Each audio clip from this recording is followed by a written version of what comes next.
क्या बीजेपी बिना धर्म कार्ड के लिए सत्ता में नहीं आ सकती? क्या बीजेपी ने किसी भी राज्य में ऐसा कोई काम नहीं किया जिसका नाम लेके वो जनता से वोट मांग सके? क्या बीजेपी बिना हिंदुत्व के बाद के चुनाव नहीं जीत सकती?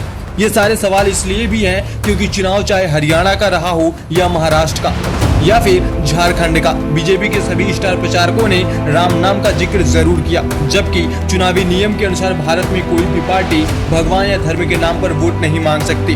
हाल ही में मध्य प्रदेश के मुख्यमंत्री डॉक्टर मोहन यादव ने भगवान राम का जिक्र करते हुए कहा कि जब रामलला का गर्भगृह में प्रवेश हो रहा था तो हेमंत सोरेन गए क्या, उनकी पत्नी गई क्या, कांग्रेस का कोई अप्पू चप्पू उनके भाई बहन गए क्या? हरियाणा चुनाव के दौरान सीएम योगी ने कहा था कि रोम की संस्कृति में पले बड़े बर्दाश्त नहीं कर पा रहे राम मंदिर। अब सवाल है कि जिस प्रदेश में चुनाव हो रहा है क्या वहां बीजेपी ने कोई काम नहीं किया कि उसे चुनाव जीतने के लिए भगवान राम का सहारा लेना पड़ रहा है? उत्तर प्रदेश में होने वाले विधानसभा चुनाव का हाल भी यही है। यहाँ पर योगी आदित्यनाथ ने जनता के बीच ऐसे नारे गढ़े जिनका उपयोग आज तक के राजनीतिक इतिहास में कभी नहीं हुआ।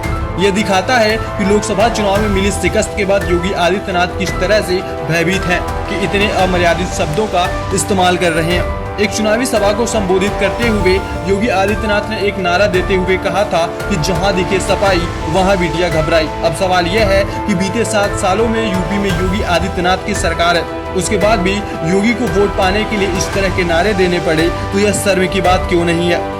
अब सवाल उठता है कि क्या योगी के पास ऐसा कोई नारा नहीं जिसका उपयोग करके वह अपनी सरकार की उपलब्धियां लोगों को गिना सके?